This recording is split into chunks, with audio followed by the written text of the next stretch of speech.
Hello, friends. So, as we are seeing in this series, where we discussed central nervous system questions of our medicine quiz that was conducted August 10 to 15. So, today we'll be discussing all the rheumat questions and we'll be dealing with lots of tricks how to remember those autoantibodies and stuff, rheumat stuff today. Okay, come, let's start with it. Yeah, first question. A 40-year-old lady came with a rash as shown in the picture, with complaints of fever, arthralgias, and excess bleeding per vaginum. CBC showed hemoglobin of 6.1 and TLC 2600 and platelets 22,000. What's the next step in management? So yes, we are seeing in the picture classical malar rash of SLE is given, and as we know the fever, arthralgias, and the counts, if you see, anemia, leukopenia, as well as thrombocytopenia is going on. Okay, first you should know what are medical emergencies in SLE. First, central nervous system involvement. Any CNS manifestation. Most common CNS manifestation in SLE is neuropsychiatric manifestations. If that is there, it is an emergency. Next, renal involvement. Active lupus nephritis is a medical emergency. So if the patient presents with proteinuria, hematuria, or with some RBC cast, which denotes glomerulonephritis, then it's a medical emergency. Or if the patient presents with bone marrow involvement, like pancytopenia, or if the patient presents with autoimmune hemolytic anemia evidence. All these are medical emergencies in SLE. Here, you should be giving the patient with pulse steroid therapy, meaning 1 gram of methylprednisolone will be giving. Okay, over 3 to 5 days daily. For 3 to 5 days, we'll be giving. This is pulse steroid therapy, followed by oral prednisolone we'll be giving for some 2 to 3 months till that flare up is reduced. Okay, this is the medical emergency in SLE you must know with regards to NEET, and this is the treatment for it. Okay, next question we'll discuss. All are true regarding anti-dsDNA except its levels correlate with severity of SLE. It is most common antibody to rise in acute flare-ups of SLE. It is associated with nucleolar pattern in immunofluorescence, and its levels fall as disease activity regresses. Let's see in detail now. All the autoantibodies you should be remembering with respect to NEET and rheumatology. Okay, first, see SLE. How to approach? SLE is nothing but your autoimmune disease against your own nucleolar antigen. So, most common antibody will be anti-nuclear antibody, ANA. Okay, so most common antibody or most sensitive antibody will be ANA. Okay, what is a method used to detect this? Immunofluorescence is always better than ELISA. Okay, yeah, titer, if you see, as per the latest guidelines, more than 1:80. If it is positive, then it's significant. Okay, all the things you should remember with regards to ANA. Okay, next, coming to our antibodies in the question. Anti-double stranded DNA. So if you see this, how this antibody is formed? Because our body cells are getting lysed from the DNA is getting released, that acts as an autoantigen for SLE patients, and antibodies are formed. Okay, so anti-double stranded DNA, if you see, depending upon the level of cell death or inflammation happening, its levels will also increase. So only it is a marker to denote acute flare-ups. Whenever inflammation exceeds, active SLE comes out, this anti-DNA levels will increase. It is more commonly increased with flare-ups due to this CNS manifestations like neuropsychiatric manifestations or active lupus nephritis. Okay, kidney involvement. So this means higher the antibody, more the activity of SLE, more the severity. And also it helps to predict the prognosis. So if the activity is less, then the prognosis is going in the better side. If the activity is more, then the prognosis is poor. So all these you can detect with this just auto anti-dsDNA. Okay. Yeah. Next is these two antibodies you should be remembering. Anti-SSA, which is the Rho antibody, and anti-SSB, which is the La antibody. I'll tell you a short story to remember this. See, a woman is pregnant. She is giving birth to this young kid. Okay. Immediately after birth of baby, every baby will cry. Remember this short mnemonic Rho. Rona means in Hindi to cry. Okay. Remember this statement. So anti-Rho antibodies are produced when the mother is pregnant. SLE in pregnancy, if the mother has anti-Rho or La antibodies, then these antibodies will be transferred to the fetus. Okay. After getting transferred, that results in congenital lupus erythematosus. First thing. Next, this Rho antibody, it will go to the heart, AV node of the baby's heart, and it will cause complete heart block. Complete heart block in newborn in a SLE mother is diagnostic of this antibody elevation, anti-Rho antibody elevation. And also after giving birth, the baby will shake his hands and legs. So you can remember myositis is also proportional to the level of anti-SSA or Rho antibody. And also after giving birth, what you will do? You will wipe off the baby's skin. So remember, like, if anti-Rho antibody is increased, then the skin SLE, cutaneous SLE risk is also increased. Okay, these are shortcuts to remember in what conditions this SSA or Rho antibodies will be increased. Okay, so you are drying out the secretions. What happens to the baby then? It has become completely dried. SSB comes into picture. For after drying, you are seeing a lullaby. Remember, like La for B, lullaby. You are seeing a lullaby to keep the baby calm. Okay, so drying out the secretions. So baby has become too much dry eyes and dry mouth. Sjogren syndrome. In Sjogren syndrome, as well as this congenital lupus, neonatal lupus, this SSB will be raised, or La. You can remember La for lullaby, anti-La, or SSB antibodies. So this antibody section we have covered. Next what you should know with regards to antibodies. Next is this antibody which is formed against the phospholipid layer of cell membranes. So it is anti-phospholipid antibody.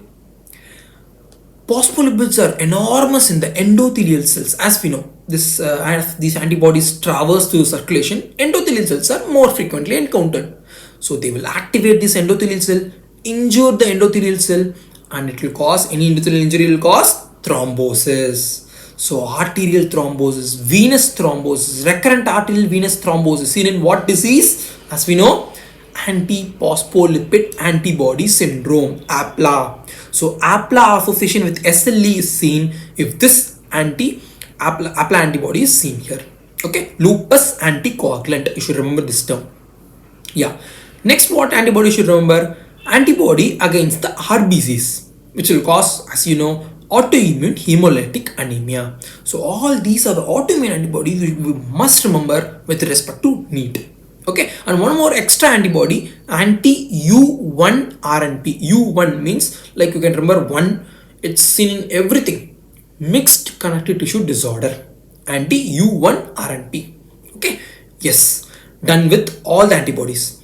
Now, with regards to clinical features of SLE, most common features, if you see, constitutional, meaning some body ache will be there, myalgia, fever, all these things will be there. And also next, if you see, next common symptoms, arthritis. Okay, arthritis, SLE licks the joint, they will take. No non-erosive arthritis will be there. Okay. Next, if you see this CNS manifestations, lupus, next will be pulmonary and cardiac manifestation, followed by this medicine emergencies, CNS, kidney, bone marrow suppression. All these will be following. Okay. Yes, this is in short of all the facts you should be remembering with respect to SL. Yeah. Next question. All are true about Euler criteria about rheumatoid arthritis except components are number of joints involved, ESR, duration and degree of inflammation. Next is score above 6 helps in diagnosis of rheumatoid arthritis. Higher score means more severity. Large joint involvement carries less points. Okay, let's see this Euler's criteria in detail because it's often asked in NEET. Euler's criteria, how to remember this, is used for diagnosis of rheumatoid arthritis. Keep it simple, rheumatoid arthritis. Rheumatoid means in your serum rheumatoid factor or anti-CCP. Any among these antibodies should be positive, so they will carry more points. So if both are negative, 0. If anyone is positive but low positive, then 2 points. If anyone is positive, high positive, then 3 points. Okay. Next is arthritis, meaning joint involvement. Large joints, as we know, carries less point because rheumatoid arthritis is more specific to this small joints. So large joints, 0 to 1 joint will be 0 points, and 2 to 10 large joints will be also carrying only 1 point. Then small joints, if you see, 1 to 3 small joints, if you see, they will carry next 2 points. 3 to 10 joints, 4 points, 3 points. Then more than or equal to 10 joint, उस पे 1 small joint तो होना चाहिए, then it is 5 points. So 0, 1, 2, 3, 5. Okay, this you should remember. Next, it is a chronic inflammation. Chronicity meaning duration, less than 6 weeks, 0 points, more than 6 weeks, 1 point. And inflammation, so acute phase reactant should be increased. ESR, CRP, if any one has it increased, then it's 1 point. If both are negative, 0 points. Add all the score. If this score comes out to be more than or equal to 6, it is diagnostic of rheumatoid arthritis. But this score is used only for diagnosis, not for assessment of severity. For assessment of severity, a separate score is used, which is clinical disease activity index. And for prognosis also this is used. By giving this treatment of rheumatoid arthritis, which will start initially with methotrexate. If it is not resolving, we will add sulfasalazine and hydroxychloroquine. Even if it is not improving, then we will go for biologicals. So after giving these treatment, we will see whether it is improving or not by following this CDAI score, Clinical Disease Activity Index. So for severity and prognosis, you should go for CDAI. For diagnosis, you should go for Euler's criteria. So obviously in the question, higher score doesn't means more severity. Higher score doesn't mean anything. Okay, it is only for diagnosis. Yeah. Next question. In the picture, what is the deformity shown? Swan neck, bottom deformity, piano key, none of the above. Now let's see in short of all the deformities in RA so that it's very useful for your NEET preparation. First is this thing. What is happening here? This is our classical swan neck deformity. What is happening here? See, swan neck. Neck means something should be bent at the tip. So distal interphalangeal joint should be flexed and proximal interphalangeal joint should be the opposite, extended. So extension of proximal and flexion of distal. This is the swan neck. Okay. Next is the botanier deformity.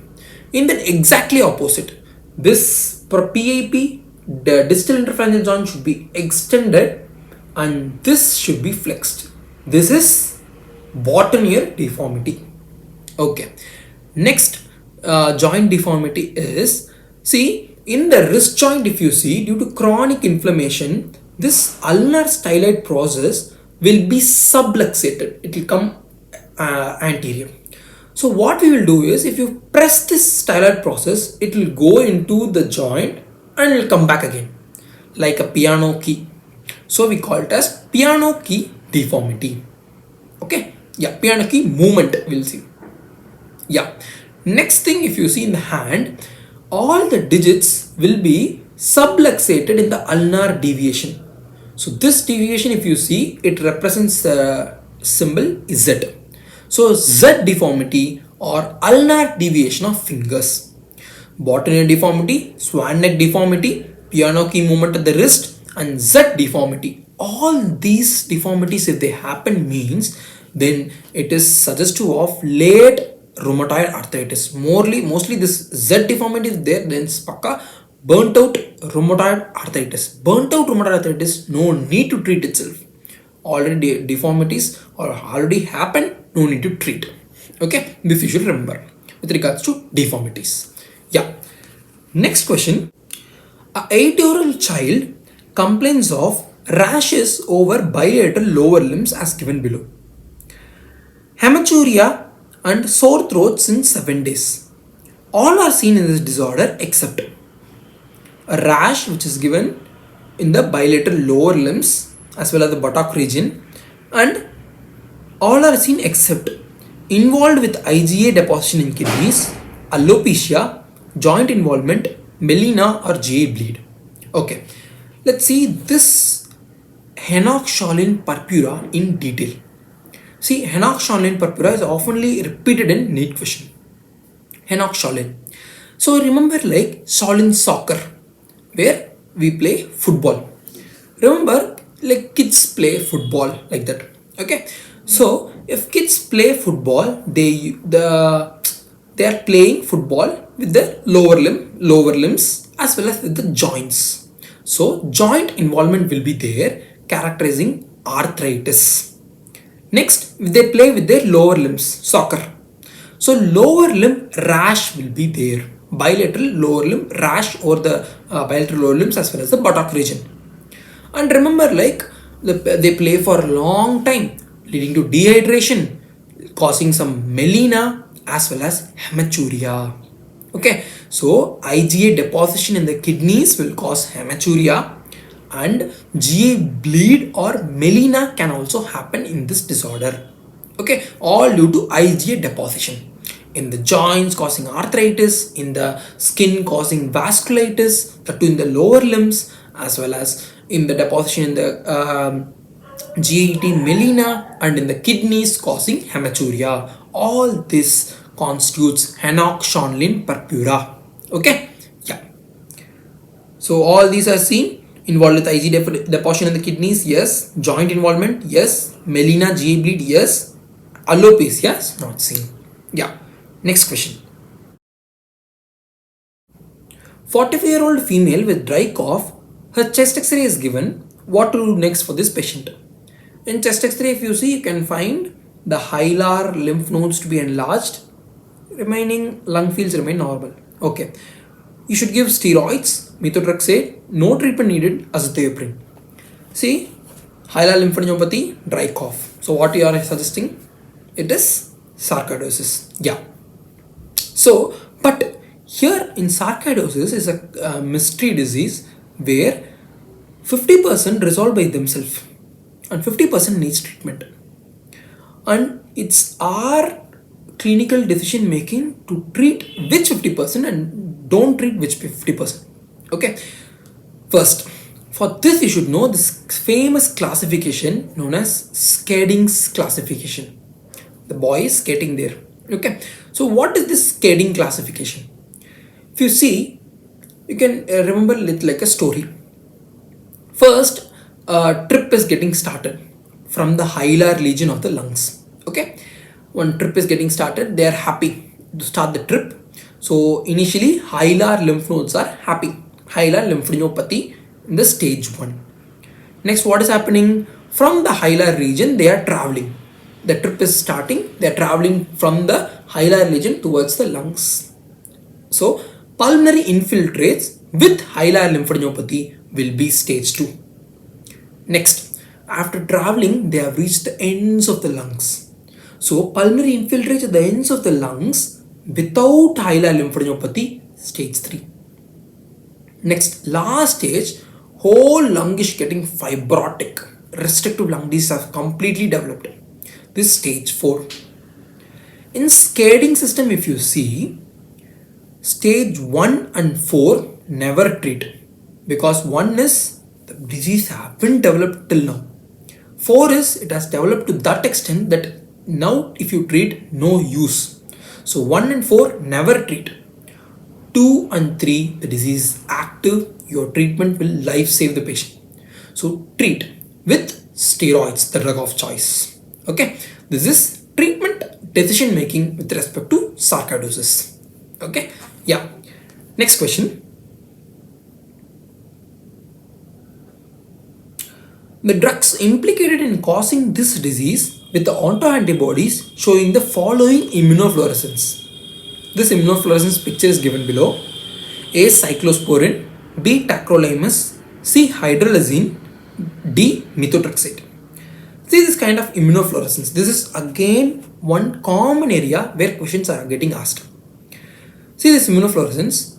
If you see, there is diffuse staining pattern, homogeneous staining pattern is seen with drugs. Antihistones positive will be there, then it is seen with drugs.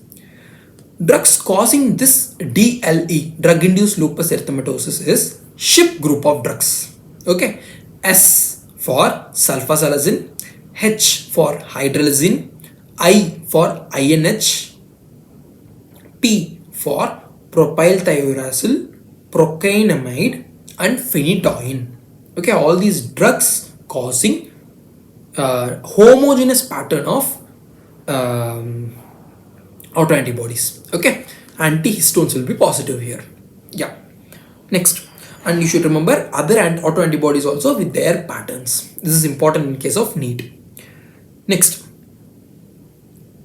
a 30-year-old female complains of lightheadedness, 2 episodes of syncope in last 2 weeks, pain and weakness of her right upper limb on repeated activity, her spine is normal, no tenderness, no pain on neck movements, her pulse is very weak, her BP is 180/110, he also has fever, arthralgia in the recent 6 months, kidney function tests were normal, lab showed elevated ESR. What is the most likely diagnosis? A. Giant cell arthritis, B. polyarteritis nodosa, C. aortic arch syndrome, D. Wegener's granulomatosis. So, how will you approach this question? See, what they have asked here is this aortic arch syndrome, which is the Takayasu's vasculitis or arthritis. What is happening here? Takayasu's. Remember, like Iyasu, meaning aortic arch syndrome. Y for young. Aortic arch syndrome in young patients is Takayasu's. What is happening here? Vasculitis affecting the great vessels, big vessels like arch of aorta. If it is involving the ascending aorta, then ascending aorta getting thick, so heart pumps with increased contractility, so left ventricular hypertrophy happens, and the ascending aorta gets ballooned up also, aortic aneurysms. If ballooned up, then the blood which is ejected by the left ventricle will come back again into the left ventricle. Aortic regurgitation happens, aortic aneurysms happen. Due to this increased workload, angina can happen and failure can happen and hypertension can happen. All these are cardiac vascular manifestations of Takayasu's.